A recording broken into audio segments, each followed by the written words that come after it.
stressmike.com, and it's nice. It got down to, I think, 50 degrees. At least that's the lowest I saw last night. It's supposed to be 71 high, and this is Christmas Eve, so this is an exception to the rule. I guess it's about normal's about high of 35, so we're doing really well. Now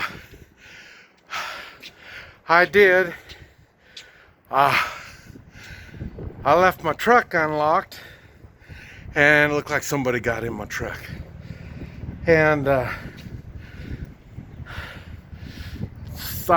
they got my phone holder that I used to take videos. They got that. I got a roll of silver coins.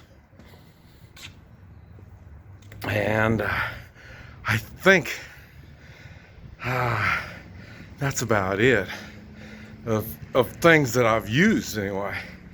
There's a lot of stuff in there. I got a lot of stuff, and so I'm really thankful that they didn't get any more than what they did.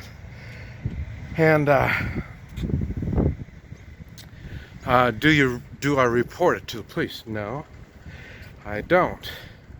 For one thing, there wasn't that much stuff taken, and it's no big deal. It's my fault by leaving my truck unlocked. Now, if they would have broke the window and got in, I'd be a whole lot pissed. But I'm not real bad. So, and that reminds me, I wonder what other people do.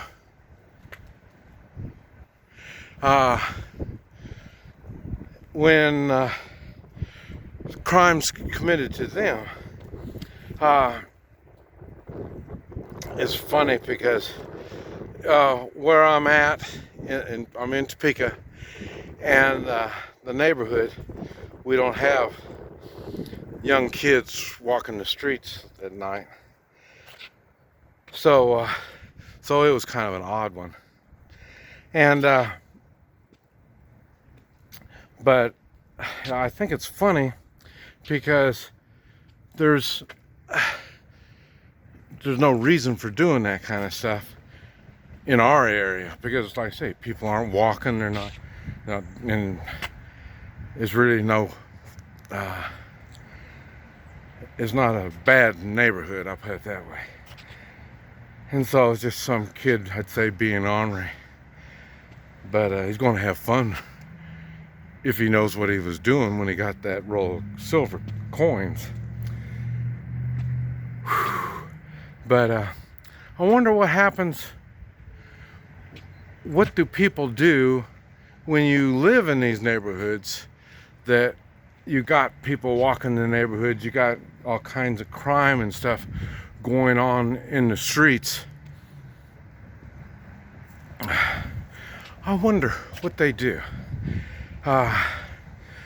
For me, it was a long time ago, but I was in a position where there was crime in the street, and what I did was I organized 3-man militia. Yeah, sound familiar? I organized men to walk the streets. And we only did it in our neighborhood, and it was local men in our neighborhood. So, if not like we were traveling all over the place doing this stuff. And because you have not only the responsibility, but you have the moral responsibility to make sure your neighborhood is safe. Now, you know, some people say, well, you know, it's not my moral responsibility. Well, yeah, you're right, it's not. Because you don't use your morals. You don't really understand the value of morals. Because when they got in my truck, that was an immoral act. If they would have broken my truck, it would have been an immoral act. So doing the morally proper thing is not easy. It wasn't easy for us to walk the streets, not only at night, it was during the day too. And it's not easy doing this stuff. And so doing the morally right thing isn't easy. If it was easy, everybody would be moral. So they're not. You know, there's people that they don't even want to think. When they're doing something morally right, they don't even want to think, oh, well, this is the morally right thing to do. They don't even want to think that. So that's what I'm telling you. That tells you the effort that's put out to be moral. And then once you do, okay, I'm going to do this is the morally right thing to do, and you get hurt, you get punished, and you do all this stuff, you know, that's the time to learn from your morals. Because you don't know laws, you don't know right and wrong. If you're young, you're still learning all this stuff. Now, I'll admit I had the advantage being 18 and living in the jungles of Guatemala, and I learned what is morally right on an extreme life and death levels. So once that happened, well, then the other stuff is much easier. So I went straight to the top of bad, and learning how to take lives. But not everybody gets that opportunity. But a lot of people don't even want to take the opportunity to do the morally right thing. This is what I believe is right in there. Okay, well, that sounds good. Well, the guy that's, you know, doing evil deeds, that's what he believes right too.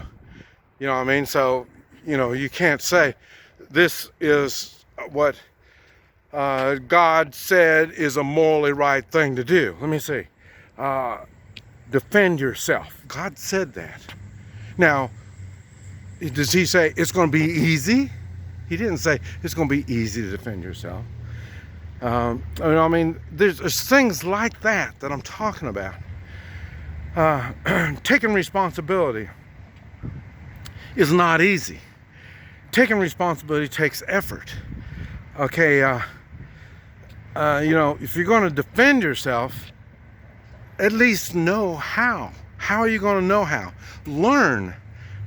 There's people that'll teach you. It's not that difficult. But I'll tell you, it is more difficult than just letting yourself be victimized. It is more difficult than to just stand there and let others get victimized. But there is a proper way. You have to understand it.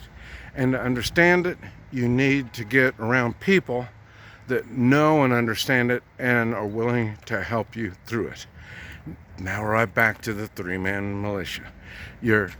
What good is three of you? I'd love to have two people that I could trust, knowing what their moral standards are. Like I say, sharing moral standards is a big deal. And it's funny, we don't need to be all agreeing on everything. But there are some major things that we do need to agree on. And there needs to be an understanding.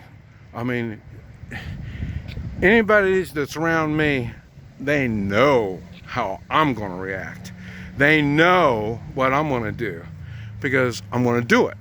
You know, it's no surprise to them, but it is a surprise because a lot of times they've never seen this stuff before. And it's surprising what happens when I make these actions. And then, like I say, sometimes they're illegal. Like I say, I was in Guatemala and beating the hell out of a guy, and they say it's illegal to touch somebody. You can't do this. And I said, but you tried to harm me. you know, the self-defense. They don't have self-defense. Because when they have self-defense, well, then they got to make a decision on whose fault it is. You know what I mean? Well, it's not that hard. You know, I mean, so it's just they're used to being victimized all the time. So they can go along with this stuff. And then I come along and I'm not going along with it. I don't care if it's the police that are victimizing me. You can't victimize people. And that's why police and military in foreign countries, they kind of stay away from Americans, because we're moral people. And they're not used to doing moral things. So, well, they got the authority to do this and do that, and then they try it on an American and they find out, well, first an American doesn't understand what you're doing, and they're not putting up with it. And so it's a lot easier just to kind of ignore the American, kind of let him do his thing, because the American's not going to do anything bad. You know, I mean, we don't do immoral acts. That's why they're considered moral people, Americans. Now, we're getting less and less of that. I've been watching and seeing people, because they don't. Seldom do people do things in the name of God. They don't even say, you know, Merry Christmas. You know what I mean? So that tells you they're pretty much weak. They're down the line somewhere. So taking personal responsibility means, one of the things it means is being moral and understanding why you are moral at this degree. And it'll change as you get older, and the more you witness, the more you see, things change. And once you understand that, things get a whole lot better. It's one thing I've noticed since I get older. My morals have gotten more and more stronger, and it's much easier to make moral decisions, because like I say, I've been making these decisions, or somewhat like them, all this time, and they're getting stronger and stronger. Anyway, this is Mike, No Stress Mike. Merry Christmas.